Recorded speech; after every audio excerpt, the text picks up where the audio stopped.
رسول اللہ وعلی آلک و صحابک یا سیدی یا نبی اللہ۔ الحمدللہ الحمدللہ رب العالمین الحمدللہ رب العالمین الحمدللہ رب العالمین والعاقبۃ للمتقین والصلاۃ والسلام علی سیدنا وحبیبنا وشفیعنا وکریمنا ومأوانا وملجانا ابی القاسم محمد وعلی آلہ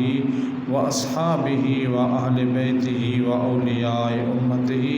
اجمعین، اما بعد فاعوذ باللہ من الشیطان الرجیم، بسم اللہ الرحمن الرحیم۔ وتعز من تشاء وتذل من تشاء بيدك الخير إنك على كل شيء قدير۔ قال الله تبارك وتعالى في مقام الآخر الله الصمد۔ صدق الله مولانا العظيم۔ إن الله وملائكته يصلون على النبي يا أيها الذين آمنوا صلوا عليه وسلموا تسلیما۔ محبت سے، خلوص سے درود و سلام کے نذرانے پیش کریں۔ اللہم صلی علی محمد وعلی آل محمد کما صلیت علی ابراہیم وعلی آل ابراہیم انک حمید مجید۔ الصلاۃ والسلام علیک یا سیدی یا رسول اللہ وعلی آلک و صحابک یا سیدی یا نبی اللہ۔ قوت عشق سے ہر پست کو بالا کر دے، قوت عشق سے ہر پست کو بالا کر دے، دہر میں اسم محمد سے اجالا کر دے۔ کہ محمد سے وفا تو نے تو ہم تیرے ہیں، کہ محمد سے وفا تو نے تو ہم تیرے ہیں، یہ جہاں چیز ہے کہ لوح و قلم تیرے ہیں۔ میرے نہایت واجب الاحترام میر کارواں جامعہ مسجد کے خطیب، جامعہ محمدیہ غوثیہ تربیہ کے پرنسپل برادر اکبر علامہ عبد الرحمن جامی دامت برکاتہم القدسیہ، اور بزرگان دین، نوجوانان ملت، عزیزان قدر، اللہ رب العالمین کا ہم سب کو شکر ادا کرنا چاہیے کہ اس کریم رب نے ہم سب کو اپنے گھر میں اپنے ذکر کے لیے اپنے محبوب صلی اللہ علیہ وسلم اور اپنے محبوب کے محبوبوں کے ذکر کے لیے بیٹھنے کی توفیق عطا فرمائی۔ اتنا بڑا گاؤں، کیا اس کے اندر اتنی آبادی ہے؟ بے شمار آبادی ہوتی ہے ہر جگہ پہ، لیکن اللہ تعالیٰ جن لوگوں کو پسند فرماتا ہے انہی لوگوں کو پھر اپنے ذکر کے لیے بٹھا لیتا ہے، ایسے کوئی نہیں ہے بیٹھتا۔ اس لیے وقت کی قلت ہے، میں نے 2 مقامات سے مشہور آیات بینہ تلاوت کی ہے، اگرچہ یہ موضوع میں سن رہا تھا اپنے بھائی سے کہ سیدنا امام حسین رضی اللہ تعالیٰ عنہ کی یاد میں یہ دن منایا جا رہا ہے۔ ایک تو منتھلی ماہوار پروگرام ہوتا ہے، لیکن آج ماہوار کے ساتھ ساتھ اس کو نسبت حسین رضی اللہ تعالیٰ عنہ بھی ساتھ شامل ہے۔ اللہ رب العالمین نے 2 مقام پہ ارشاد فرمایا، جو میں نے آپ کے سامنے قرآن میں سے تلاوت کرنے کی ہے، سعادت حاصل کی ہے۔ اللہ رب العالمین فرماتا ہے وَتُعِزُّ مَن تَشَاءُ وَتُذِلُّ مَن تَشَاءُ۔ وہ جس سے چاہتا ہے عزت دیتا ہے، جس سے چاہتا ہے اسے ذلیل کر دیتا ہے۔ بِیَدِکَ الْخَیْرُ، ساری بھلائی اس کے اپنے قدرت کاملہ کے ہاتھ میں ہے۔ اِنَّکَ عَلیٰ كُلِّ شَیْءٍ قدیر، اور وہ ہر چیز پر پوری طاقت رکھتا ہے۔ دوسری مشہور آیت کریمہ جو بچے کو یاد ہے، سورۃ اخلاص میں سے میں نے تلاوت کی ہے، اللہ الصمد، اللہ بے نیاز ذات ہے۔ اللہ کی ذات بے نیاز ذات ہے، اس لیے شکر ادا کیا کریں کہ وہ بے نیاز ذات ہمیں اپنے گھر میں آنے کی توفیق عطا فرماتی ہے۔ وہ بے نیاز ذات ہمیں اپنے ذکر کے لیے پسند فرما لیتا ہے۔ وہ بے نیاز ذات اپنے محبوب کے ذکر پاک کے لیے ہم سب کو وہ قبول کر لیتا ہے۔ یہ تو وہ چاہے تو قبول کر لے، چاہے تو ٹھکرا دے۔ وہ کریم ذات ہے، اس لیے جس کو چاہتا ہے اس کو اپنے پاس بلانے کے لیے اسباب پیدا کر دیتا ہے۔ جس کو چاہتا ہے ساری زندگی اس سے نیک کام کروا کے اس کی ساری نیکیوں کو ٹھکرا کر اسے واصل جہنم کر دیتا ہے۔ بے نیاز ذات ہے۔ اس لیے اس کریم ذات سے پہلی بات تو یہ ہے کہ بندہ مومن کو ڈرنا چاہیے۔ امام حسین رضی اللہ تعالیٰ عنہ کی سیرت اتنی مختصر نہیں ہے کہ اس کو ہم 20 منٹ میں ہم بیان کر لیں۔ سیرت حسینی رضی اللہ تعالیٰ عنہ سے ہم نے جو سبق سیکھنا ہے، کیا امام حسین رضی اللہ تعالیٰ عنہ کی زندگی مدینہ منورہ میں بیٹھے رہتے آپ کے ہاتھ چومنے کے لیے وہ کافی نہ تھے؟ صحابہ کرام آپ کو ساری سہولتیں میسر تھیں، صحابہ کرام تو آپ کے نام پر جان قربان کرتے، لیکن آپ نے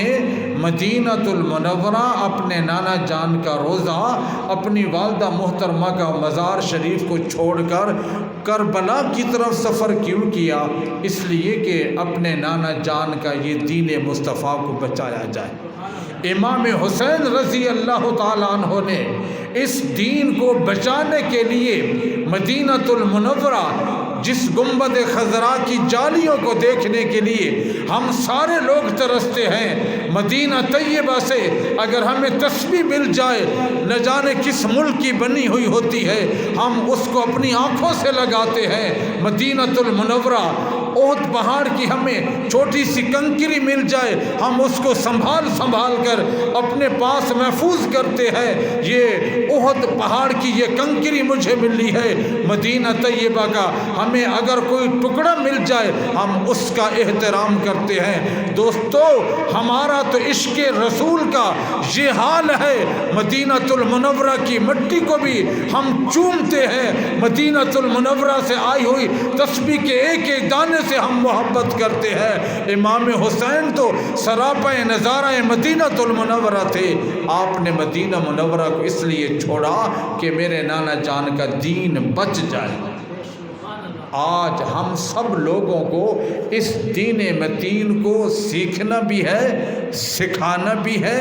اس کے لیے وقت بھی نکالنا ہے، اس کے لیے پیسہ بھی لگانا ہے، اس کے لیے اپنی اولاد کو بھی وقف کرنا ہے۔ اگر امام حسین جیسی ہستی دین مصطفیٰ کو بچانے کے لیے 6 ماہ کا علی اصغر پیش کر سکتا ہے، 18 سال کا قاسم پیش کر سکتا ہے، اپنی سارا کنبہ پیش کر سکتا ہے، ہم پنکھوں کے نیچے بیٹھ کر، ان کمکموں کے نیچے بیٹھ کر دین مصطفیٰ سیکھنے کے لیے تیار نہیں ہوتے، پھر ہمارا دعوت ہم بڑے عاشق رسول ہیں جی۔ تھوڑا موازنہ کریں اپنے عشق رسول کا۔ اس لیے میرے دوستو، دین مصطفیٰ کو ہم لوگوں کا سیکھنا ہم سب کی یہ فرائض میں شامل ہے، ہم سب کی ذمہ داری میں شامل ہے۔ ہم نے جہاں اپنی نسلوں کو پلاٹ دینے ہیں، اپنی نسلوں کو گاڑیاں دینی ہیں، اپنی نسلوں کو بینک بیلنس چھوڑ کے دینا ہے، اپنی نسلوں کے لیے مکان بنا کر جانا ہے، ہم یہ سارے کام کرتے ہیں۔ میں بھی اس میں آپ کے ساتھ شامل ہوں۔ میری بھی خواہش ہے کہ میرے مرنے کے بعد میرے بچوں کے پاس عالی شان محل ہونا چاہیے، میرے بچوں کے پاس سفر کرنے کے لیے ان کے پاس آرام دہ لگژری گاڑی ہونی چاہیے۔ ہر بندے کی تمنا ہے۔ میرے دوستو، ان چیزوں کی حقیقت ہے، یہ بھی اللہ دے تو قبول کر لینی چاہیے، لیکن سب سے بڑھ کر گاڑی کے بغیر گزارا ہو سکتا ہے۔ مکان اگر 1 کنال کا نہ ہو تو 5 مرلے کے مکان میں گزارا ہو سکتا ہے۔ گھر کے اگر ایئر کنڈیشن لگا نہ ہو تو ایئر کولر سے گزارا ہو سکتا ہے، پنکھے سے گزارا ہو سکتا ہے۔ اگر ہماری اولاد دین سے محروم ہو گئی، ان کی قبروں کا کیا بنے گا؟ ہم اپنی اولاد کی قبروں تو منور دیکھنا چاہتے ہیں نا، اپنی قبروں کو بھی منور دیکھنا ہے، اپنی اولاد کی قبروں کو بھی منور دیکھنا ہے۔ پہلی بات یہ ہے، امام حسین رضی اللہ تعالیٰ عنہ کی نسبت سے ہم سب لوگوں کی زندگی کا مقصد یہ، میں اتنے دور سے سفر کر کے آیا، آپ لوگوں نے وقت نکالا، علامہ صاحب نے وقت دیا، سارے کام چھوڑے، مسجد کے اندر بیٹھے، نماز پڑھی، تلاوت کرتے ہیں، حج کرتے ہیں۔ ابھی چند دن پہلے بڑی محنت سے مشقت سے پیسہ کمایا، 80 ہزار روپے کے جانور خریدے، ان کو ذبح کیا، کچھ تقسیم کر دیا، کچھ کھا لیا، بڑی محنت سے پیسہ کمایا، 8 لاکھ روپیہ گورنمنٹ کو دے کر مدینۃ المنورہ حج بیت اللہ کی سعادت حاصل کی۔ رمضان شریف کا پورا مہینہ آتا ہے، ہم روزے رکھتے ہیں، رات کو کھڑے ہو کر قیام اللیل کرتے ہیں، دن کو محنت مزدوری کرتے ہیں۔ یہ سارے کام کیوں کرتے ہیں؟ ہم سے ہمارا رب راضی ہو جائے۔ کیوں کرتے ہیں؟ کہ ہمارا رب ہم سے راضی ہو جائے۔ اپنے رب کو راضی کرنے کے لیے نمازیں پڑھتے ہیں، اپنے رب کو راضی کرنے کے لیے روزے رکھتے ہیں، اپنے رب کو راضی کرنے کے لیے قربانیاں دیتے ہیں، اپنے رب کو راضی کرنے کے لیے حج کرتے ہیں، اپنے رب کو راضی کرنے کے لیے قرآن کی تلاوتیں کرتے ہیں، اپنے رب کو راضی کرنے کے لیے پڑوسیوں کا، غریبوں کا خیال رکھتے ہیں، اپنے رب کو راضی کرنے کے لیے سارا سال محنت اور مشقت کر کے پیسہ کماتے ہیں، سال بعد بیٹھ جاتے ہیں حساب کرنے کے لیے ہماری زکوٰۃ کتنی بنتی ہے، زکوٰۃ دینے کے لیے، اپنے رب کو راضی کرنے کے لیے۔ میرے دوستو، ہمارا رب بے نیاز بے شک ہے، لیکن وہ فرماتا ہے کہ میں کریم بھی ہوں۔ میرے کریم رب نے بندہ مومن کو بڑی شان عطا فرمائی ہے، اس لیے آپ کے میرے کریم رسول صلی اللہ علیہ وسلم کا میں فرمان پاک سنا کر، چونکہ وقت کی اتنے ہی ہے ہمارے پاس، اپنے پیارے رسول صلی اللہ علیہ وسلم کا فرمان پاک سنیے۔ میرے کریم رسول صلی اللہ علیہ وسلم نے فرمایا، ایک مقام پہ 2 قطروں کا ذکر ہے، ایک مقام پر 3 قطروں کا ذکر ہے۔ مختلف طرق سے حدیث طیبہ ہے۔ ایک مقام پہ اللہ رب العالمین کے پیارے حبیب صلی اللہ علیہ وسلم نے فرمایا کہ 2 قطرے یہ اللہ تعالیٰ کو بڑے محبوب ہیں۔ کون سے 2 قطرے؟ ایک وہ قطرہ، پہلی بات سنیں کہ امام حسین رضی اللہ تعالیٰ عنہ کو ہم سید الشہداء کہتے ہیں۔ مرتے سب لوگ ہیں، ہر روز مرتے ہیں، جنازے پڑھتے ہیں۔ میرے دوستو، جو میدان جہاد میں شہید ہوتا ہے، وطن عزیز کا تحفظ کرنے کے لیے ہماری فوج کے جوان سرحدوں پہ شہید ہو جاتے ہیں، مختلف اس امت کو جو ہے وہ شہادت کے رتبے دیے گئے۔ اس مرنے والے کو شہید کیوں کہا جاتا ہے؟ شہید اس لیے کہا جاتا ہے کہ ایک شہید کا معنی گواہ بنتا ہے،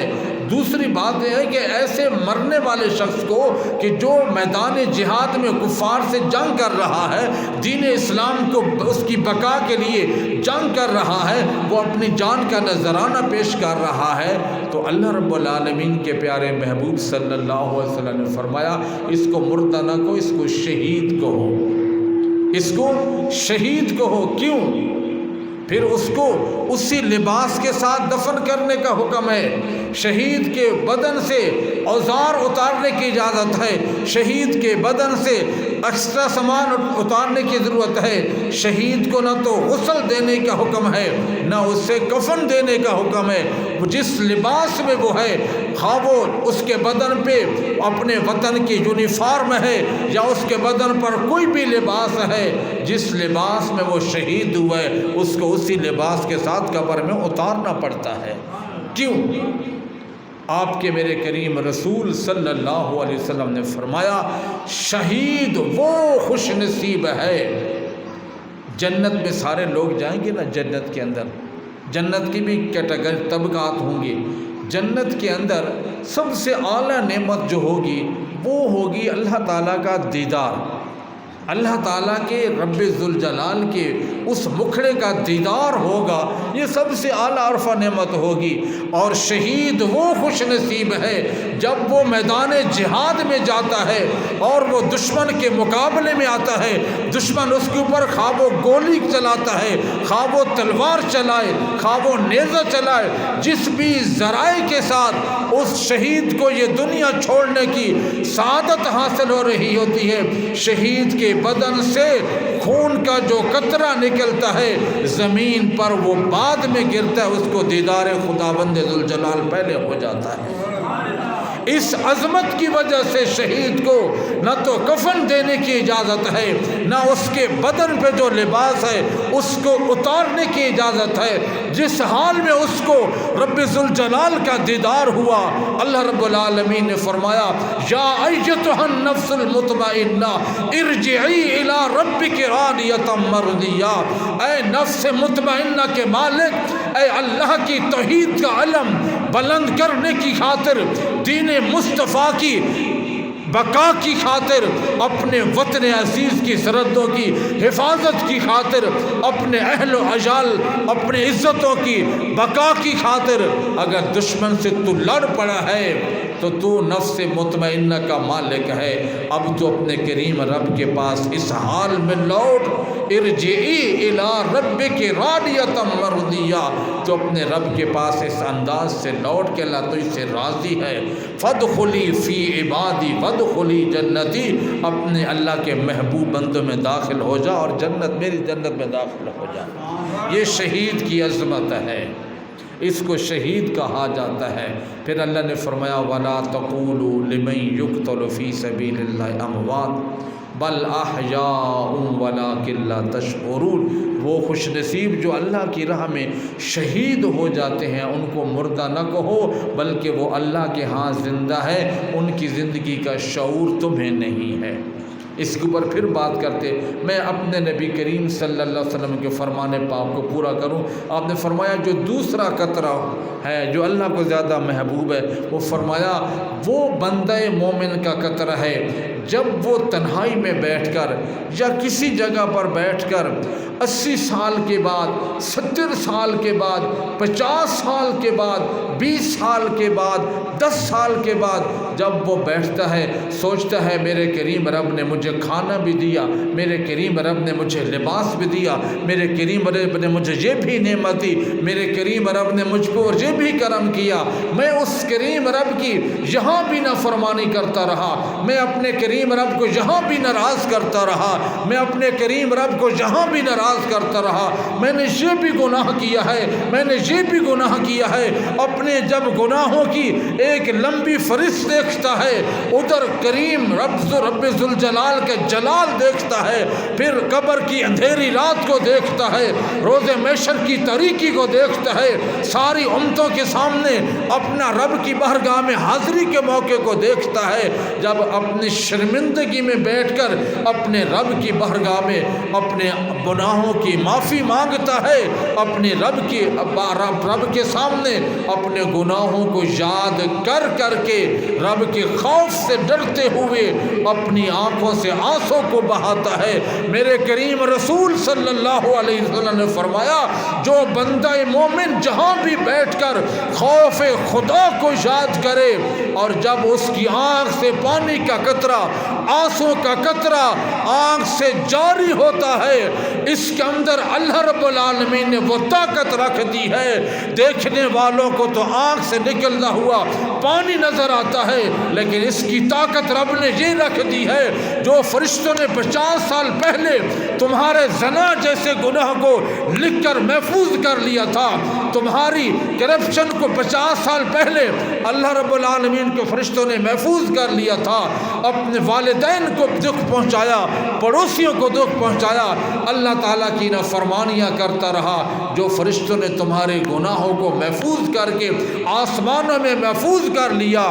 بندہ مومن جب زمین پر بیٹھ کر خوف الہی سے آنسو بہاتا ہے، اس کی طاقت یہ ہے کہ چہرے آنکھ سے آنسو نکلتا ہوا رخسار پہ بہتا ہے، اس کا کمال یہ ہے کہ جو فرشتوں نے ہمارے گناہ لکھے ہوئے ہیں ان کو وہ مٹا رہا ہوتا ہے، ان کو صاف کر رہا ہوتا ہے۔ جب رب تعالیٰ کا اس فضل کو دیکھا علامہ اقبال کی روح تڑپ اٹھی، علامہ اقبال نے فرمایا خون کپڑے پہ لگ جائے تو اس کپڑے کو دھویا جاتا ہے، آنسو کوئی اس کی حیثیت نہیں ہوتی، لیکن شہید کے خون کا قطرہ اور گنہگار کا خوف الہی سے رونے والا آنکھ سے نکلنے والا آنسو کا وہ قطرہ، یہ قطرہ نہیں ہے، یہ انمول موتی ہے۔ اس لیے علامہ اقبال نے فرمایا موتی سمجھ کے چن لیے شان کریمی نے، موتی سمجھ کے چن لیے شان کریمی نے، قطرے تھے میرے جو عرق انفعال کے۔ میرے دوستو، اگر رب کو راضی کرنا ہے پھر تنہائی میں بیٹھ کر رویا کرو، تنہائی میں بیٹھ کر رویا کرو، رونے کی عادت سیکھیں، خوف الہی سے رونے کا سلیقہ سیکھیں، اللہ کی محبت میں رونا سیکھیں، اللہ کے حبیب صلی اللہ علیہ وسلم کی محبت میں رونا سیکھیں۔ جب ہمیں ان چیزوں پہ رونا آئے گا پھر یقیناً ہمارا شمار اللہ تعالیٰ کے خوش نصیبوں میں ہو جائے گا۔ اس لیے آج کی اس عظیم محفل میں جس کی نسبت امام حسین رضی اللہ تعالیٰ عنہ کے ساتھ ہے، امام حسین ہم سب کو یہی پیغام دے گئے کہ میں اپنا سارا کنبہ اس لیے قربان کر کے جا رہا ہوں کہ میرے نانے جان کے دین کی حفاظت کرنی ہے۔ اب اس دین کو ہمارے پاس سیکھنے کے لیے وقت بھی نہیں ہے، سکھانے کے لیے مبلغین کو بلایا جاتا ہے، سننے کے لیے وقت نہیں ہے، تو پھر ہم کہیں ہم عاشق رسول ہیں تو رب کی بارگاہ میں یہ دوغلی پالیسی نہیں چل سکتی۔ تیسرا جو قطرہ وہ آپ کے میرے کریم رسول صلی اللہ علیہ وسلم نے فرمایا، تیسرا وہ قطرہ ہے کہ جب عالم حق، عالم دین کی بات کر رہا ہوں،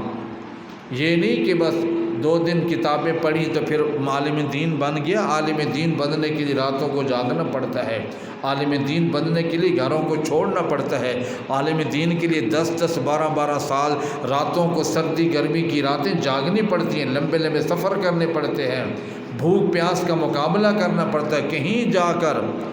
وہ عالم دین بنتا ہے۔ اسی طرح علامہ اقبال نے فرمایا، ہزاروں سال نرگس اپنی بے نوری پہ روتی ہے، بڑی مشکل سے ہوتا ہے چمن میں دیدور پیدا۔ ایسے نہیں چمن کھلتے، چمن کھلانے کے لیے پہلے ہزاروں سال جو ہے وہ پاپڑ ملنے پڑتے ہیں۔ عالم دین 10-12 سال پڑھنے کے بعد جب وہ کہیں بیٹھ کر بات کرتا ہے، اس کی گفتگو کا انداز اور ہوتا ہے، مخلوق کو الجھانے والے لوگوں کے انداز اور ہوتے ہیں۔ اس لیے ہم نے پہلی بات یہ ہے، آپ نے فرمایا کہ وہ عالم دین جو سیاہی سے کتابیں لکھتا ہے، جس سیاہی سے کتابیں لکھتا ہے، اس سیاہی کے قطرہ کا مقام بھی شہید کے خون کے برابر ہے۔ کوئی مت سمجھے کہ عالم دین چٹائی پر بیٹھا ہے وہ لکھ رہا ہے، نہیں، وہ کیوں لکھ رہا ہے، کیا لکھ رہا ہے؟ کوئی سسی پنو کی کہانیاں لکھ رہا ہے، کوئی لیلا مجنوں کی داستانیں لکھ رہا ہے، وہ لکھ رہا ہے تو قرآن کا ترجمہ لکھ رہا ہے، وہ لکھ رہا ہے تو کسی حدیث کا ترجمہ لکھ رہا ہے، وہ لکھ رہا ہے تو کوئی مسئلہ لکھ رہا ہے، وہ لکھ رہا ہے تو کسی کتابوں کی آنے والی نسلوں کے لیے تخریج لکھ رہا ہے۔ اس لیے عالم دین کی جو سیاہی ہوتی ہے، اس کو بھی شہید کے خون کے برابر رتبہ دیا جاتا ہے۔ جب عالم دین کی سیاہی کا یہ شان ہے، پھر عالم دین کی شان کیا ہوگی؟ اللہ آپ کو مبارک کرے، آپ کے گاؤں میں ادارہ بنا ہوا ہے، بچوں کو حافظ قرآن بنائیں، بچوں کو حافظ قرآن بنائیں۔ آپ کے میرے کریم رسول صلی اللہ علیہ وسلم نے فرمایا، حافظ قرآن جس قبرستان سے گزر جاتا ہے، اللہ تعالیٰ 40 دن تک قبروں سے عذاب اٹھا لیتا ہے، صرف گزر جائے۔ تو جس گھر میں حافظ قرآن 24 گھنٹے رہے، اس گھر کا کیا مقام ہوگا، اس گھر کی کیا شان ہوگی؟ اور پھر فرمایا جب روز قیامت ہوگا نا تو بہت بڑا سٹیج لگے گا، کہا جائے گا کہاں ہیں وہ لوگ اپنے بچوں کو قرآن پڑھانے والے؟ آج لوگ سائے کو ترس رہے ہیں، پریشان ہیں، ان کو بلایا جائے گا، ان کے لیے بڑے اعزاز کے ساتھ انہیں جو ہے وہ اچھے تاج پہنائے جائیں گے۔ تاج پوشیاں ہوتی ہیں نا دور حاضر کے اندر، تو روز قیامت جن خوش نصیبوں کو تاج پہنائے جائیں گے، وہ کسی کرنل کو نہیں پہنایا جائے گا، کسی ملک کے پریزیڈنٹ کو نہیں پہنایا جائے گا، کسی پرائم منسٹر کو نہیں پہنایا جائے گا، وہ پہنایا جائے گا جو حافظ قرآن کا باب ہوگا۔ حافظ قرآن خواہ وہ بعد میں مسلح امامت سنبھالے، یا وہ پاکستان کا کسی ہسپتال کا ڈاکٹر بن جائے، یا حافظ قرآن بننے کے بعد وہ پائلٹ بن جائے، یا حافظ قرآن ہونے کے بعد وہ کرنل میجر بن جائے، حافظ قرآن بننے کے بعد کسی ملک کا وزیر اعظم بن جائے، اس کو دوسرے عہدے پیچھے ہیں، حفظ قرآن کی برکت سے یہ اعزاز ملتا ہے۔ تمہیں مبارک ہو، علامہ صاحب کا شکریہ ادا کیا کہ ان کی قدر کرو، اپنے بچوں کو اداروں میں بھیجو، اپنے بچوں کو قرآن سکھاؤ، دین دو بچوں کو، جہاں نسلوں کو ہم ساری چیزیں دیتے ہیں وہاں پر دین بھی دیں، کیونکہ جو بندہ اپنی اولاد کو دین دے کر جاتا ہے نہ تو وہ دنیا میں پریشان ہوتا ہے نہ وہ آخرت میں پریشان ہوگا۔ اللہ تعالی ہم سب کو اپنے پیارے حبیب صلی اللہ علیہ وسلم کی محبت بھی نصیب فرمائے، اہل بیت کی بھی محبت عطا فرمائے، صحابہ کی بھی محبت عطا فرمائے، بزرگان دین کی بھی محبت، بزرگوں کا بھی ادب و احترام۔ اللہ تعالی ہمیں سچا مسلمان بنا دے۔ آخری بات، میرے پیارے رسول صلی اللہ علیہ وسلم نے فرمایا کہ کامل مسلمان وہ ہے کہ جس کے ہاتھ اور زبان سے دوسرے مسلمان محفوظ ہوں۔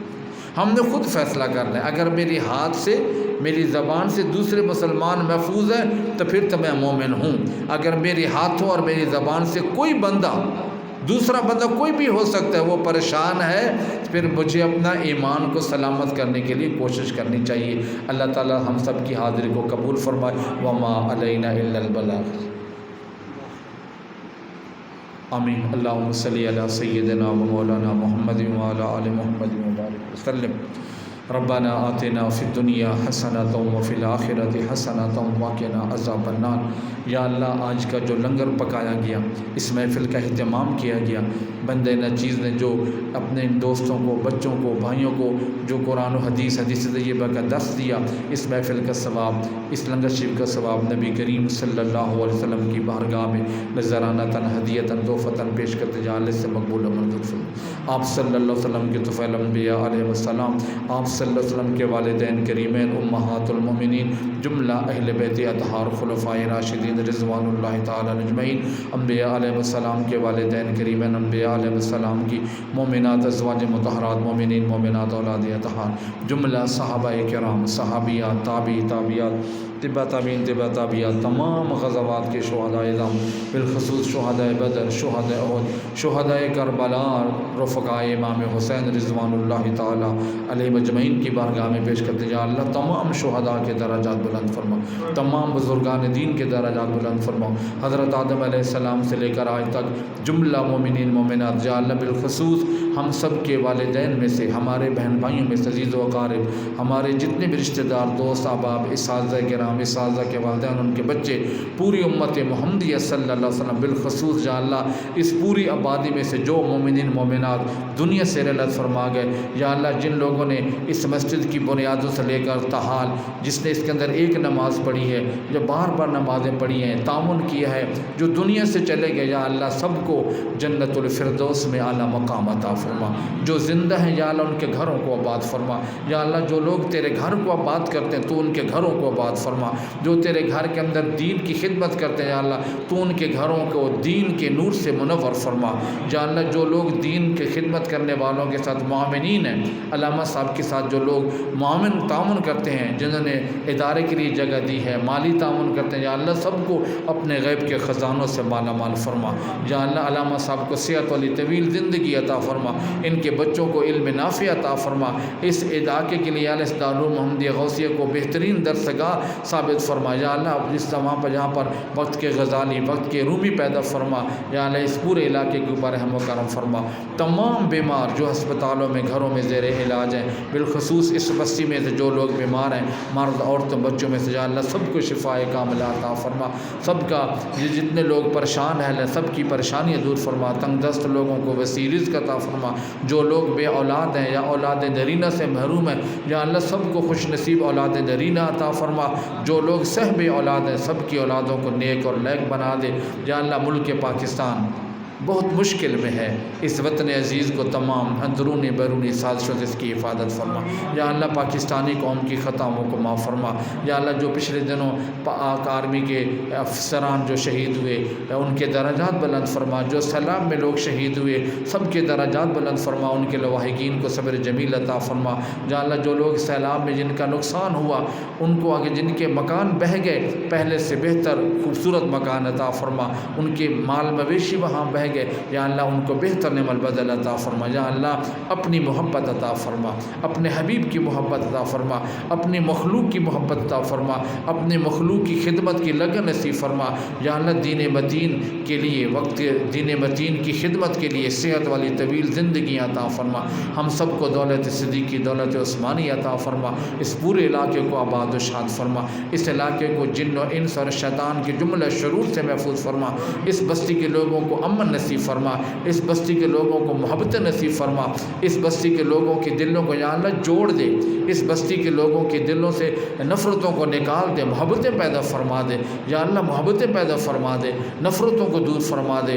نفس شیطان کے شر سے، نفس کے شر سے محفوظ فرما، یا اللہ بندہ نچیز کے ان کلمات کو اپنے بارگاہ میں قبول فرما، یا اللہ معصوم بچوں سے لے کر سفید ریش بزرگ بیٹھے ہیں جو تیرا محبوب بندہ اس محفل میں موجود ہے، اس کے صدقے ہم سب کی یہ دعاؤں کو قبول فرما۔ ان اللہ و ملائکتہ یصلون علی النبی یا ایھا الذین آمنوا صلوا علیہ وسلموا تسلیما، اللہم صلی علی سیدنا و مولانا محمد وعلی آل محمد وبارک وسلم، وصلی اللہ تعالی علی رسولہ خیر خلقہ محمد وعلی آلہ وصحبہ اجمعین برحمتہ۔